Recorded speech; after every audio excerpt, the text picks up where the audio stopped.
Okay, so today we have the pleasure of welcoming Aaron Reeves for the Max Weber Fellow interview series. Professor Reeves is currently a professor of sociology at the London School of Economics and Political Science. He is also affiliated with the Department of Social Policy and Intervention at the University of Oxford and the International Inequalities Institute at LSE.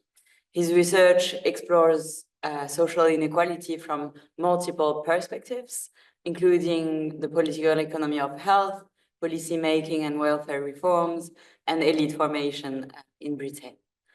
Just a few words on the interviewers. So Camille Portier is a Max Weber Fellow in the Department of Political and Social Science, specializing in social inequality, health, and social stratification. And I am Marylou, a Max Weber Fellow at the School of Transnational Governance with a focus on EU bureaucratic elites and crisis management. We divided the interview in 3 sections, the first on career, the second on research, and the third on the political implications of the research. So I'm going to let Camille go on with the career questions. And so I think for this one, we have 3 questions, but are kind of one question in 3 parts. So maybe I'll just read like the 2 first one, and then we can kind of talk about them. Because the first one is a very short one, and it's like a question on the balancing between writing books and writing articles. And so it's kind of how does each format allow you to do, and what does it prevent? And in this kind of writing books, we have some questions about the book writing that you just did. And so in the acknowledgement section of your book, you mentioned that writing book is challenging because it gradually becomes more difficult to see parts of the text where the tempo drops and where the argument goes astray. And so we particularly appreciated your solution to this, which involved a collective approach, relying on what we call the ideal victims, friends, colleagues, willing to pinpoint weaknesses and supports. So was this also the case for the research design of the book? Because you have a lot of different methods. And so we were wondering, like, did you start with one and then you kind of got ideas through collaborative process for the others? Or did you have like a solid plan when you got the funding and then went through applying kind of this pretty recipe that you had before? And so, yeah, that's kind of the last one where we just saw the scope and density of the data. And we were wondering if it was this kind of step-by-step process that led each time to like a new questions maybe, and then a new methods. And then I think this is still linked. So like Born to Rule is really a mixed methods work that combined quantitative and qualitative analysis. And we've seen that your training is mostly in quantitative methods. And so we're wondering how you navigated this like methodological expansion. Is it really on drawing on your colleagues' expertise and qualitative methods and learning from them, and also like kind of involving research students that did it? And like, did you do some of those interviews? Like, how did you like feel about that process of going from one methods to another? Yeah. So again, those are kind of the 3 big questions. Yeah, sure. Yeah, books versus articles. I think sociology remains a discipline which values books, but I think I naturally lean towards articles in terms of my own practice. And I think part of the reason that I do is because I do have quite broad interests, and I want to try and speak to different intellectual communities, and articles give you that flexibility. It's easier to spend a bit of time doing something in a kind of economics type of journal and then do something in a sociology journal, whereas with a book, you do have to think hard about your audience, and it takes a much longer period of time to kind of produce it. So you're inevitably making quite bigger trade-offs in terms of just the time that you have to produce that kind of material. But the thing that a book does that at least for me, is it forces you to make bigger kinds of arguments. And I think that there's something kind of intellectually stimulating and exciting about the possibility of trying to do that. And it's a stretch. I think certainly for me as an academic, I don't think of myself as a maybe like big ideas thinker. That's not, and I think lots of quantitative people don't actually, but that's not how I see myself. And so this was really an opportunity to try and do that, to sort of stretch a particular work, a particular intellectual muscle. I really valued that opportunity. And I think in doing that, working with a collaborator was a really nice process, which brings me to the second question that you asked. So I think absolutely this was a very iterative process. And I think there were maybe two dynamics that were playing out in terms of the various aspects of the data collection.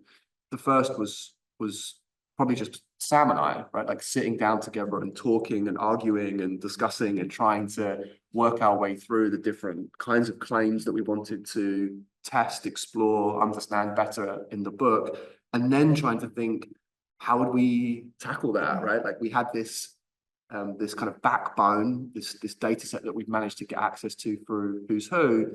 And I think we were constantly trying to find ways to redress the limitations of that data set. What would we want to know about these people that isn't in there? How can we get access to that? And that took us down lots of these different roads.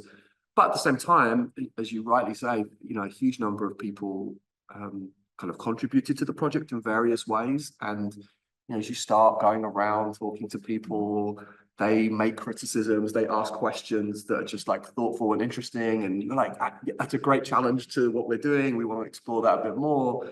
And so there was always this sense of trying to learn from the kinds of conversations that we had. Then on this, sorry, it's like linked to the questions, but actually I'm wondering, do you like, because articles, you can kind of have a draft version or like, you know, an analysis that you know is not perfect, but then you can go around and kind of present the argument. Yeah. How did you do it with a book? Like, did you actually workshop it kind of in a way of like presenting it in different places or at LSE or Oxford to like seminars, or actually was it more behind closed doors? Yeah, both actually. Okay. Yeah, like I think so. Some of what we did was like literally like we had draft versions of like bits of the analysis, and we would present those at conferences, or you know, certainly we sometimes did seminars with maybe more finished kinds of work. Because of the grant, the ERC grant that we had, we were able to organize workshops where we would bring people in. So in particular, we were doing some work on we did one workshop where we brought in a bunch of historians, which is not my area of expertise, but we'd hired a historian to work on the project, a historian of gender. And we knew we wanted to kind of think about these questions related to gender, particularly in elite schools, but other kinds of processes. So we brought a bunch of historians together, and like we got to present our work to them, and they offered us really thoughtful criticisms of what we were trying to do. We then had another one where we were thinking about our conceptualization of the elites, like how we were theorizing that group. So we brought another group of like political scientists, political sociologists together, and we just sort of like, I mean, we obviously heard from lots of them, but in the context, just gave us an ability to say, okay, this is what we're thinking for this. Tell us how bad it is, you know, like, you know, critique us and make us, we can make it better. Yeah. But, you know, honestly, a lot of it was like lots of coffees, right? Like lots of just sitting down like with friends and saying, we're sort of thinking about this, like we're making this kind of argument, and having that conversation and just hearing people respond to different parts of that. And I think personally, I get a huge amount from just talking to people about the ideas, both in their work and learning from other people. And then, yeah. Should I try and answer the third question as well? Sorry. Yeah. No. So actually, yeah, for this, I didn't do many of the interviews for this project, and so, but I have done in other ones. Okay. And so I have some sense of this movement between the two. But what I would say is that my own, I think, intellectual orientation is that I obviously value a great deal the kind of quantitative research that I do myself. But I do think it's just one perspective on the kinds of social processes that I care about. I think it's a fantastic tool to use for that particular thing. But I don't think it's the only thing that really matters. And I think there's a very wide range, a wide number of questions that I would want to know the answer to, that I think those kinds of methods it's not impossible to do with quantitative, it's just hard. And I think qualitative methods give you the ability to do that in other kinds of ways.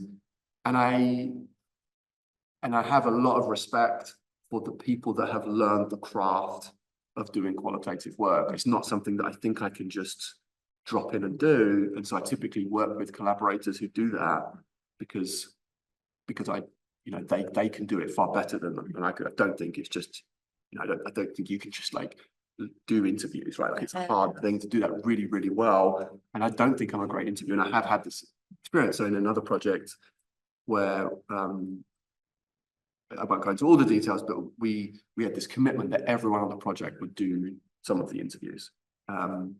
And so I participated in that project, and it reinforced the thing that I already know, which is I'm not the best interviewer in the world. I think if you're going to learn any kind of method, you just have to put a lot of time into doing it.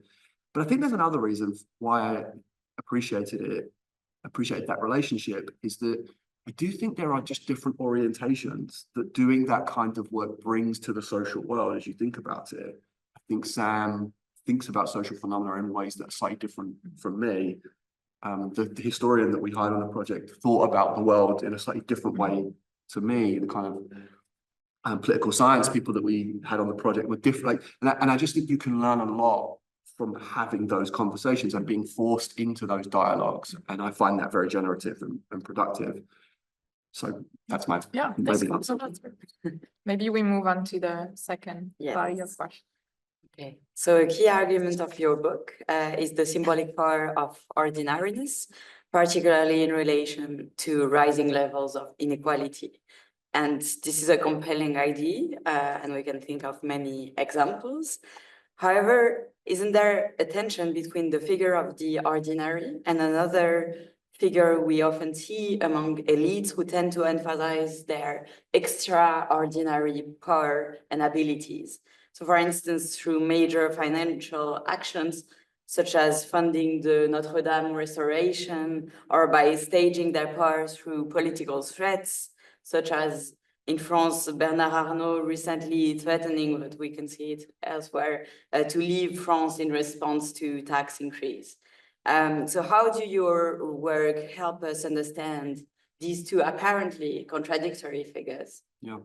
Yeah, it's a fantastic question. And I actually do think that both these figures, but also the particular moment that we're in right now, in certain respects, is a moment in which I think we are seeing elites sort of not necessarily play this ordinary game in the way that we articulated in the book. And so there is I think a question about, you know, has it already, as I mentioned last night, maybe even become a little bit dated. So I think there is this tension around what it is that ordinariness is doing for you as a kind of political project.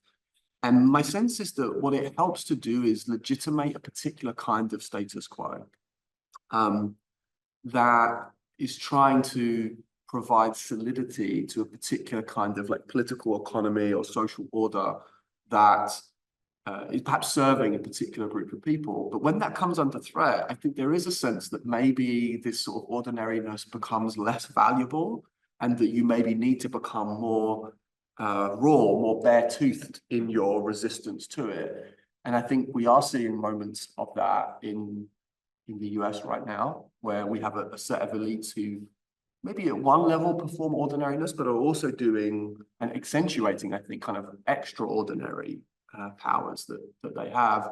And certainly I think you will also always have, in that I think our account of ordinariness is one that's speaking about a sort of general disposition, but not an absolute kind of blanket which covers every case. I mean, there are always going to be people who sort of sit outside that.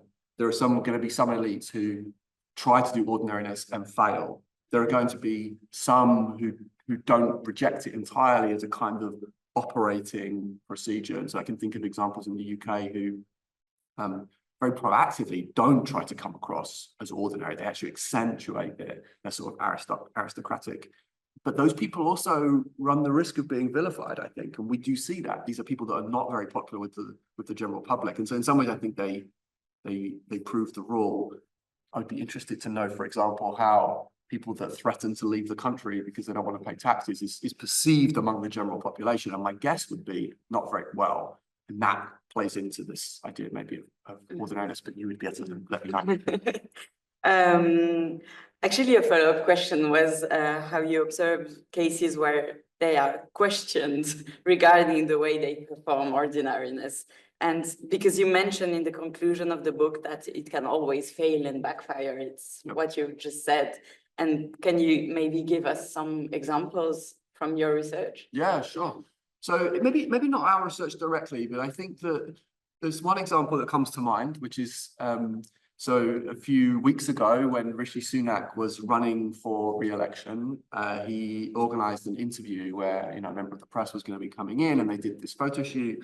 And in the interview, he had on a pair of particularly kind of trendy Adidas trainers, but these were like brand new, clearly like hadn't been worn before. And people then kind of mocked him for trying to do ordinariness and failing. And actually, Rishi Sunak was one of those people who did that pretty spectacularly. I mean, he was asked, like, you know, have you ever gone without anything as a kid? And his response was, yes, I really wanted Sky television or cable television, and I didn't get to have it as a kid. You know, like this was the thing that he felt he went without. And these are the sorts of things where he's like trying to connect with people by saying, I, you know, understand what you're going through, but really doesn't, right? And another example would be, again, like David Cameron was once asked how many houses he owns, and his response to the interviewer was like, oh, don't make me sound like a prat for not knowing how many houses I own. I mean, there's this worry, right? Like that you're going to come across badly if you don't, if you can't kind of perform ordinariness in the right kind of way. So yeah, I think there are examples where it falls down. And so this is for the public, like general public. But in the end, can we see also internal divisions between elites in the way they perform, you know, meritocratic legitimacy or ordinariness? Can it be part also of a kind of battle within the same field of power, we could say, that leads them to perform differently? Yeah. And to question them. Yeah. Their fears. Yeah, I think that's right. Like I think there has to be a sense that it's not just about the general public. I mean, I think I'm not sure that our data really uncovers those dynamics, but so let me speculate about what I think would happen. I have one kind of empirical thing that we can draw on for this, but I think it's fair to say that for this to work, you need to do it in a way that's authentic, not just to the kind of general public, but also to the other people that you interact with who aren't maybe close friends, but they're colleagues. And for that to work, you can't be kind of seen as a hypocrite, right? Like you have to be seen as genuinely caring about the things that you like care about.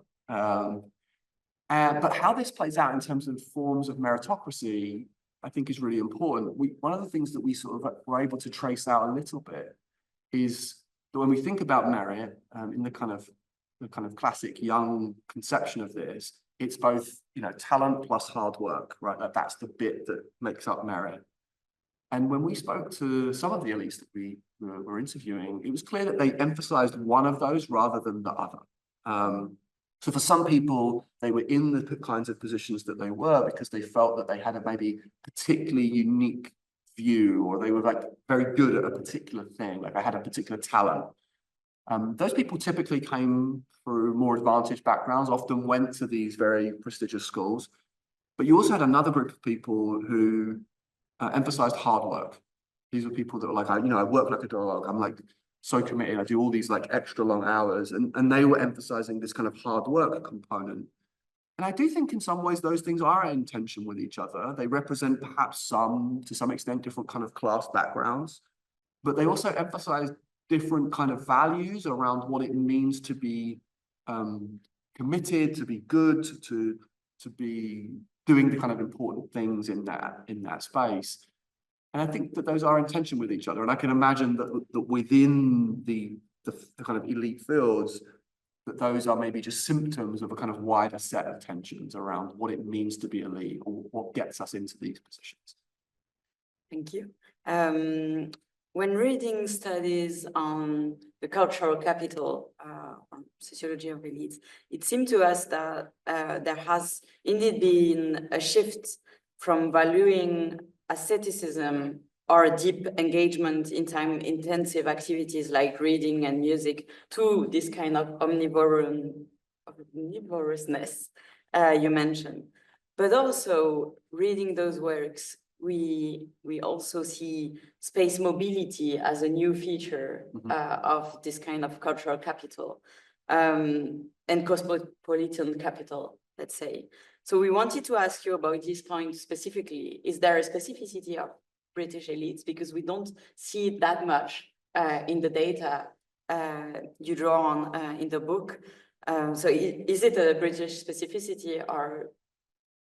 Yeah, in terms of the space, you know, is there a kind of cosmopolitanism within the British elite, or is it that British elites are unusual in their lack of cosmopolitanism? Yeah, yeah, that's a good question. I think there is a sense among British elites that they really value cosmopolitan cities like London. They value them, I think, because of the kind of very diverse character that they have, the wide range of cultures that they're able to bring together, particularly in terms of food. But I also think there is a sense that they value the kind of very British institutions that are embedded in those cities, like the galleries, the museums, the theatre that's part of that. So yeah, I would imagine that these are individuals who both relish travel, who, you know, if you ask them, they would say, oh, you know, I love to travel and do these things. But I think they are also very embedded and rooted in a particular kind of a set of British institutions which they value, which are linked to some of this like highbrow culture, but also I think plays out in the context of ordinariness. And the problem with, I think, navigating that cosmopolitanism is that if you want to do ordinariness, it's going to be embedded in a local culture, right? Like if you want to come across as ordinary in Britain, that has a very particular character and inflection to it, which I think is at tension with being cosmopolitan, which is sort of embracing like different kind of world cultures. And I think it's also true that Britain has gone through a period, and our data is collected in this, where there has been a kind of attempt, at least among some elites, to reassert its sort of national cultural identity. So I think probably our research is kind of characterized by a particular political moment. It might have been quite different 20 years ago. And my sense it might be in flux to some extent. So I don't think of them as being especially cosmopolitan, British elites, at least from in a cultural sense. But I think they do relish and appreciate the kind of cosmopolitan aspects of the city of London. I think we can go on and the political implications. Yes. Okay, so on the public role of sociology. At some point in the book, you reflect on one interviewee's position and you say, we are not passing judgments on people like Jan. After all, why should we expect people to understand their class privilege?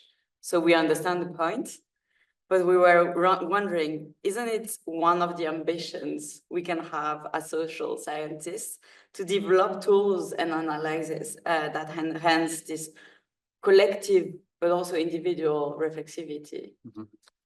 Yeah, it's a very good point. I think when you're writing about people like this, there's this real tension that you want to avoid, I think, being critical perhaps of specific individuals, and rather you want to be critical of a group maybe, or you want to develop a critique, I should say, of a particular position within society. And because you know, I think as people, we all bring different kinds of characters and perhaps failings, complications to the roles that we inhabit. And I think you're right, absolutely, that what we hope is that the kinds of analysis that we develop in the book prompts reflection, both, you know, from the British population in general, and kind of makes them a little bit more cautious and skeptical of some of the narratives that they're told about people themselves, like when they do that, but also to invite elites themselves to think about the processes. And I will say that one of the things that's been striking from some of the feedback that we've had about the book is that as people have read it and talked to me about it, one of the things they have said a few times is that I didn't really appreciate, I think, the advantages that I had in my life. And so I think that it does prompt that kind of reflexivity, but it also then when you're interviewing and you want to respect the time given to you by these individuals, I think there's a sense that, at least for us, we wanted to avoid being too directly critical of specific individuals in that process. Yeah, so now a question more on the policy aspect of the Yeah. book. So you end up with quite a few policy recommendation. And I think the question we had is like, I revised one of the article that I'm writing, and really the editor asked for policy recommendation like openly. And I think that's like slowly a trend in sociology. If you do some work that shows that some things are either like perpetuating inequality or something like this, like what would be a way to break the kind of circle. And so I think what we were wondering is like, is it something that you thought through when you were writing the book, or is it something that the editor asked? And then like, how did you, because some of them are quite big thing, like removing the House of Lords or thing like this. And I'm like, oh, it doesn't seem really likely that that could happen. So like, was it then a thought process, like an intellectual thought process to write this down? And then we kind of noticed in looking through, I can't remember what exactly it was, but yeah, the book launch at LSE, where you mentioned that people are actually like asking you about those policy recommendations and all of this. And so how do you, like, I guess it's like, how did you come to them also with this like aspects of them being doable or not? And because now you're also really asked about them, like how do you feel towards those policy recommendations? Yeah, sure. Great question. Yeah, so we wanted. So I straddle policy and sociology in terms of my intellectual disciplines, and so I think both of us felt that if you were going to write a book like this, it is important to reflect on how you might reorganize the world to produce potentially some different outcomes. I mean, we obviously have no idea whether the things we say would work, partly because no one's ever really done them in the British context. I mean, we're sort of imagining, I guess, as best we can based on the evidence that we have, what might work. And I think we felt that it would be important to try and say something. On the trend within articles, I actually agree with you. I don't think that every article should have a policy implication section. I had to come up with something. I was like, okay, let's look at employers and it's like, and then they were like, great. I was like, I think it's not doable. But so. Yeah, so I don't think that that's right. I think it was important for us and for a variety of reasons. And actually, no, I think our editor probably would have preferred us not to have written the things that we put in there. And so how did we come up with them? I mean, partly it was, I think we were trying to do two things. I think we were trying to push for things that we genuinely thought would potentially make a difference. We were trying to avoid being so pie in the sky that they were completely infeasible. People would disagree about whether we achieved either of those aims, but so if I go through maybe the big ones, I mean, there's a lot of conversation in the UK about wealth tax. A number of politicians have been pushing for that. As I said, the kind of recommendation that we have is drawn from a bunch of other researchers who work on wealth, and this is their kind of proposal, and we think it makes a lot of sense in that context. The things around university reforms draws on policies that have been implemented in Texas, in the United States, like the random recruitment above a threshold. This is something that they do for universities in Texas, which has had really good impact on opening up elite universities in the Texas system to kids from a variety of disadvantaged backgrounds. Now, there's some complexities in terms of how that's played out, but like it's generally been seen as a success on those metrics. I mean, people would disagree about whether that's a good thing or not, but like if you look at working class, minoritized students at University of Texas Austin, for example, there's more of those kids as a result of these reforms. The same kind of process with placing some sort of cap. I mean, again, that's, I think, us trying to think about ways that you could change the set of incentives that exist around these schools. And I think people do respond to those kinds of incentives. We were thinking about trying to alter that. And again, with the House of Lords, this has been a conversation that's been going on for a long time in the UK. And again, I think we're not, what I'm clear about that is that I don't think we want to get rid of a kind of advisory body that exists. I actually think that's a useful function democratically. It's how those people get into that position that needs to be rethought.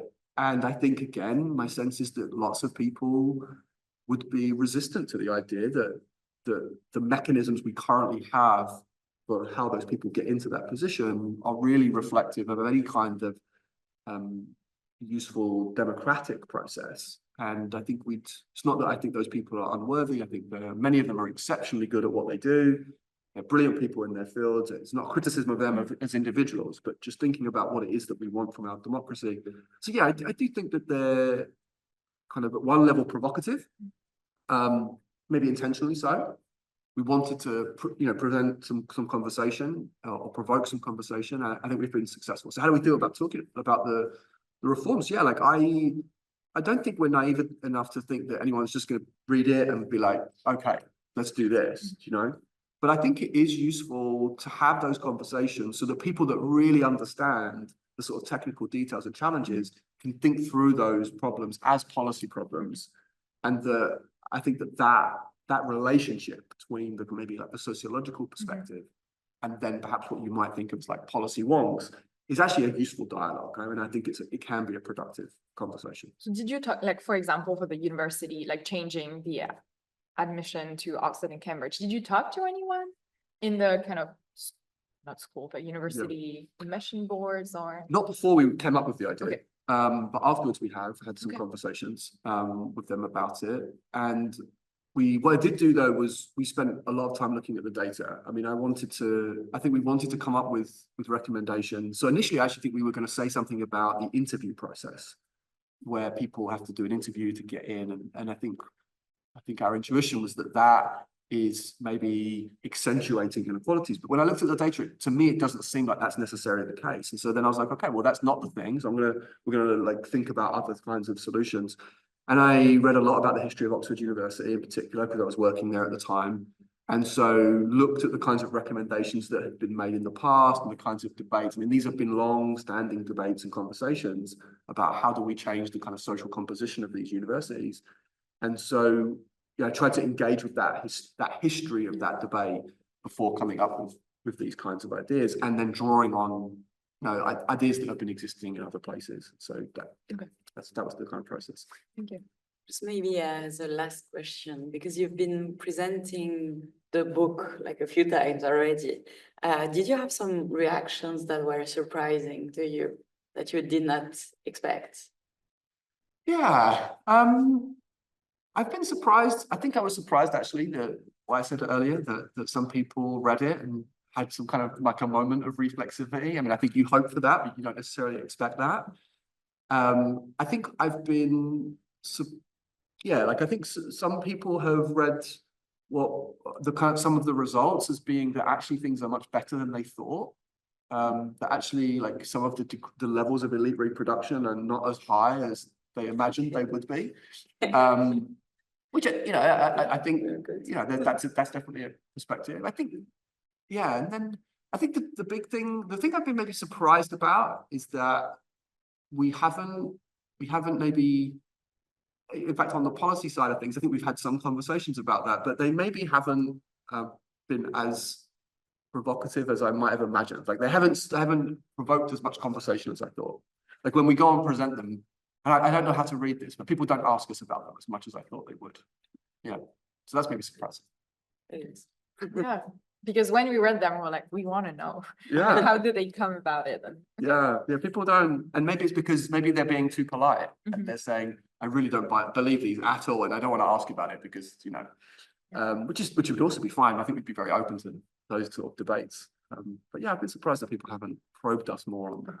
Have you mostly presented it in university context, like the book, or? Yeah, so actually we've presented it in a variety of different places. Obviously universities is where, we get a lot of invites, but we've done a presentation to the whole of one of the government departments, which was business and entrepreneurship innovation, I think. I can't remember the acronym, but it was like the kind of the central kind of economic activity department. So that was very good. We've done we've got an event coming up in the Houses of Parliament where we'll present to like MPs. So yeah, a variety of different communities. Yeah. Well, I think we're done with our questions. Thank you so much Thank you very for much. answering Yeah. and for coming. Thank you. It's been a pleasure.